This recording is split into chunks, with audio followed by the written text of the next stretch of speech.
Hi everybody. Remember to get a cozy blanket. It's really disgusting out there today. Snuggle up and listen. And apparently I got cut off yesterday in my last part of The Firework Maker's Daughter and ended on the word craters. So I'll revisit the sentence before it so we don't lose where we are. And next to him, Colonel Sparkington was rehearsing his display.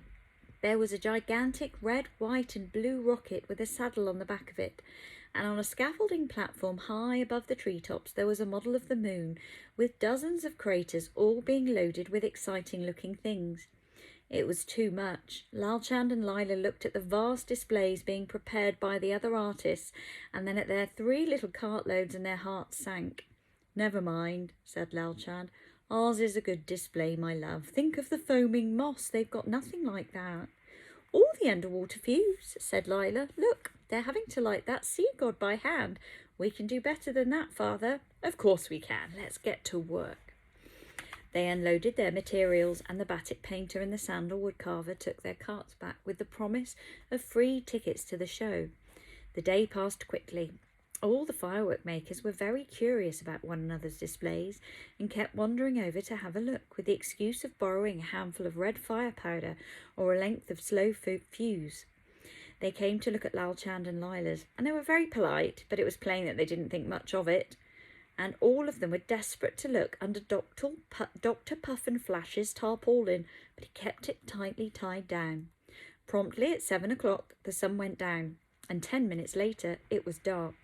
People were beginning to arrive already, with rugs to sit on and picnic baskets, and from the palace nearby came the sound of bells and gongs and cymbals. All of the firework makers were busy in the dark, putting the finishing touches to their displays, and they all wished one another good luck. Then came a roll of drums, and the palace gates were thrown open. By the light of 100 flickering torches, a great procession made its way to the grandstand by the lake. The king was being carried in by a golden palanquin, and the royal dancers were swaying and stepping elegantly alongside. Behind them, decorated with gold cloths and jewels of every colour, with his tusks and toenails painted scarlet, came Hamlet. "Oh, look at the poor thing," said Lila. "He looks utterly miserable, and I'm sure he's lost weight." "He's missing shoelack, that's what it is," said Lal Chand. Hamlet stood disconsolately beside the grandstand as the king declared the competition open. "A prize of a gold cup and 1,000 gold coins will be awarded to the winner," the king proclaimed. "Only your applause will decide who has won. The first contestant will now begin his display." The firework makers had drawn lots to see which order they would perform in. Dr. Puffnflash was first.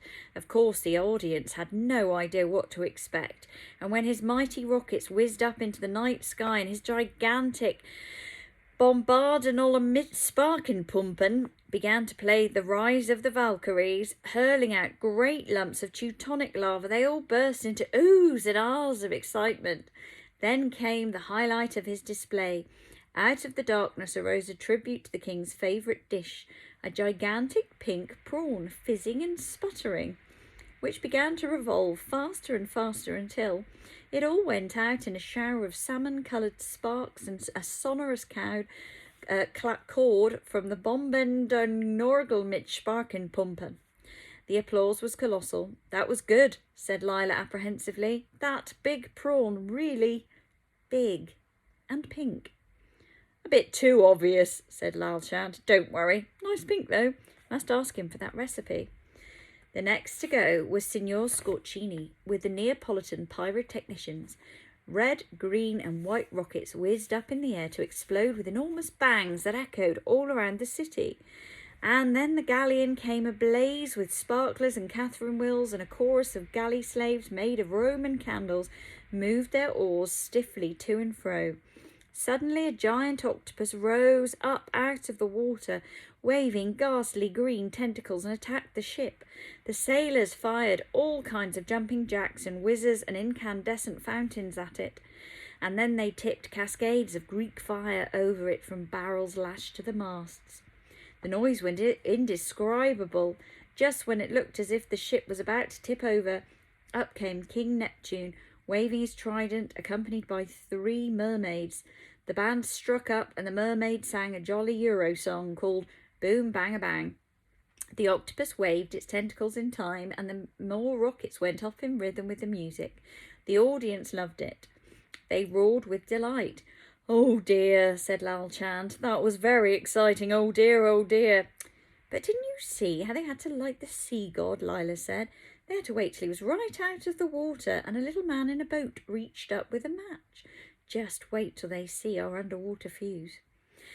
When the applause had died down, Colonel Sparkington's display began.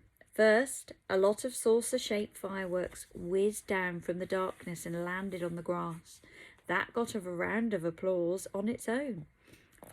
Because fireworks usually went up, not down. Then the famous moon swung into view, way up above the treetops, and Colonel Sparkington galloped in on a white horse made of tiny Catherine wheels, waving his Stetson hat to the audience, who were in such a good mood that they cheered and cheered. Lila could see an official beside the king carefully counting the seconds that each burst of applause lasted, and she swallowed hard. Then came the climax of Colonel Sparkington's display. After stamping out the flying saucers with his Catherine wheel horse, the gallant colonel jumped aboard the red, white and blue rocket. A Cherokee chieftain galloped in on a Palomino pony and fired a blazing arrow at the tail of the rocket, which ignited at once and whooshed up along a wire to the moon, with Colonel Sparkington waving his hat all the way. As soon as it landed, a dozen craters flipped open and out came some little round-faced moon people with big eyes and pointed ears. The audience went wild. The moon people waved the flags of all nations and bowed to the king. Colonel Sparkington distributed rockets to them all, and they whizzed off in all directions, singing a song called Sparkington Forever. You could hear the clapping and cheering and whistling and stamping for miles around. Lila and Lal Chand looked at each other. There was nothing to say. But then they hugged each other very tightly and ran to their places. And as soon as the audience was settled again, they began their display. The first thing that happened was that little lotus flowers made of white fire suddenly popped open on the water with no hint of where the fire had come from. The audience fell silent, and when the flowers began to float across the dark lake like little paper boats, they were completely hushed. Then a beautiful green light began to glow beneath the water and rose slowly upward to become a fountain of green fire. But it didn't look like fire, it looked like water, and it splashed and danced like a bubbling spring. And while the fountain played over the lake, something quite different was happening under the trees. A carpet of living moss seemed to have spread itself across the grass, a million little points of light all so close together that they looked as soft as velvet. A sort of "ah" sound came from the audience. Then came the most difficult part. Lila had designed a sequence of fireworks based on what she had seen in the grotto of the Fire Fiend, but it all depended on the delayed action fuses working as they should, and of course they hadn't time to test them properly. If some of the fireworks went off a second too early or a second too late, the whole show would make no sense. But there was no time to worry about that now. Quickly and expertly, she and Lal Chand touched fire to the end of the master fuses and held their breath. First came a series of slow, dull explosions like the heat of a muffled drum. Everything was dark. Then a red light shivered downwards, leaving a trail of red sparks hanging in the air, like a crack opening in the night. The solemn drum beats got louder and louder, and everyone sat very still, holding their breath, because of the irresistible feeling that something was going to happen. Then it did. Out of the crack of red in the night, a cascade of brilliant red, orange and yellow lava seemed to pour down and spread out like the carpet of fire in the grotto. Lila couldn't resist glancing up swiftly at Dr. Puffinflash, Signor Scorchini and Colonel Sparkington, and saw them all watching wide-eyed like little children.